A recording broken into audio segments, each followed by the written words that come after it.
The next section here, where it says, who wants to be a billionaire? I want to warn you of inflated goals that come out of fear. So someone who's broke will say that, oh, I want to be a millionaire. Or someone who's broke is saying, I want to be a billionaire. To me, the person is saying that out of fear. So I would say to a person, instead of trying to aim to be a millionaire, why don't you aim to double your income for the upcoming year? They're like, oh, that's a real goal. I might actually have to do that, right? As opposed to the issue of the billionaire, they can go and show off, like, that's my goal, which is a fake inflated goal. It's kind of like when we're in the Al-Maghrib classes, in each class we're trying to, bring students out to the class and so on. What's the goal of students in an upcoming class? So some person will say, like the goal is infinity. Like, what does that mean, infinity? Infinity students are gonna, and everybody asks, who do you bring in? Bring in 1 million students or bring in 1 billion students. It's so inflated that there's no meaning to it, okay? And that's what I think, that this issue of billionaire and millionaire and stuff like that, it becomes inflated, that there's no meaning to it anymore. That what do you actually need? And as I was studying the lives of billionaires, there's a beautiful quote from one billionaire. He said, if you make $200,000 a year, you can live the same lifestyle as a billionaire. $200,000 a year. For all intents and purposes, it's the same lifestyle. Like, what is the billionaire going to do? Like, he's a human being, okay? He takes shelter, you can get shelter. He vacations in the Bahamas, you can vacation in the Bahamas. He has a nice car, you can have a nice car. And you're saying to the maximum, nobody went above 100,000, but to the maximum 200,000, you just take everything on lease and rent and whatnot, just don't own anything and you're fine. You're living the same lifestyle. Even though this person makes $1 billion, it's nothing more than just something on a computer. It's a significance issue. I was hoping that when you were doing that activity as well and you got familiar with how much you actually need per month, that gave you some hope, right? It made other people sad, but give you some hope that your lifestyle, that the money that you need is actually inside your grasp, inshallah ta'ala. It's not so arbitrary as something like $1 million.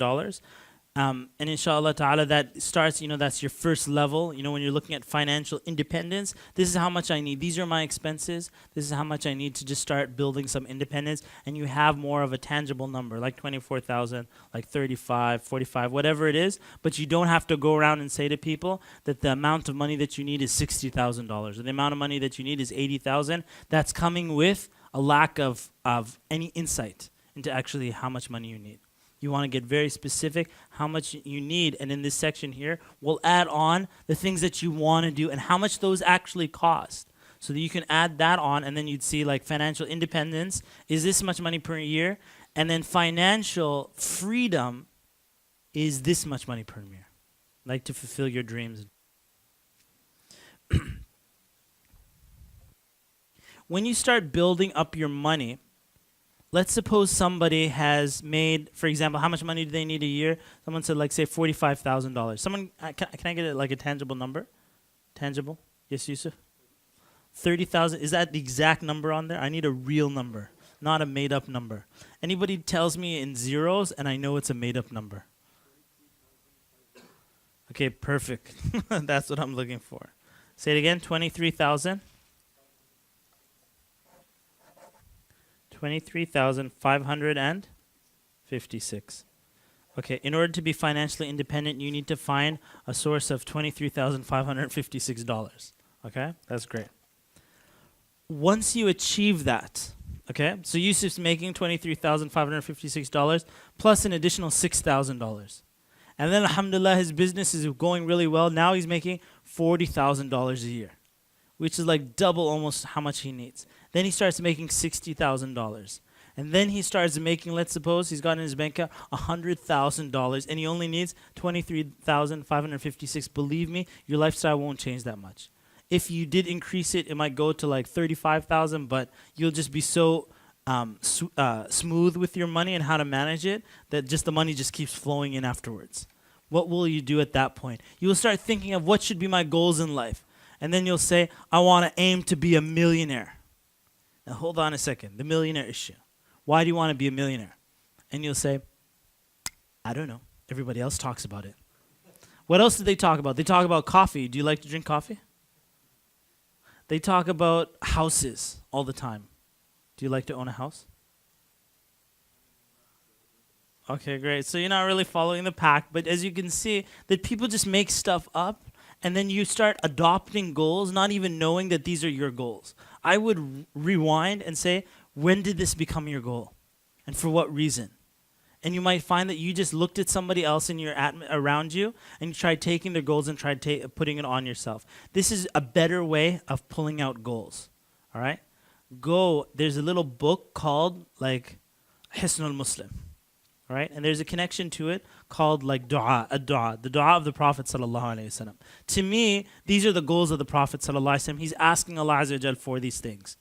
Go into the authentic dua of the Prophet sallallahu alaihi wasallam and start extracting goals for yourself. And you'll find the best goals and the best things to aim for is what the Prophet ﷺ used to make dua for. And you find your life, it's not necessarily that now you're making 100 or 500 or whatever it is. You start looking to benefit the community. You start looking to, bring things back into the community, which isn't necessarily you're doing it for the sake of your own financial. Yes, you take care of yourself in the beginning, take care of your family and all of that stuff, but at the next level, it could be now you're moving forward to benefiting other human beings, and that will equal more money to you. But that's not why you're doing it anymore. The reasons have changed as you move to the next levels, third, fourth, you're moving up in the ladders, and the money just keeps coming back in, and the more you give, for some reason, the more you receive. You start hiring people and giving out jobs. These people start making more money for you, and the business starts growing and growing. You're like, SubhanAllah, I have everything I need. Here's some more money. Do you need a job? And you start giving out money to people. What will happen? Your business gets more and more and more, and it gets bigger and bigger. And the reason in this next section that I'm starting off with these topics, who wants to be a billionaire, I want you to get clear about what your goals, like you can choose your goals as you wish, but just do it with intelligence, not because you're copying anybody. So you've already, dealt with, the things that you're starting with. Now as we're leading up to like a visualization and a goal setting type of activity that we're going to do. But in that goal setting activity, I want you to make up what you want. Right? These are things that you want, not necessarily that you're copying someone else. And if you are going to copy someone else, then copy the best people, inshallah ta'ala.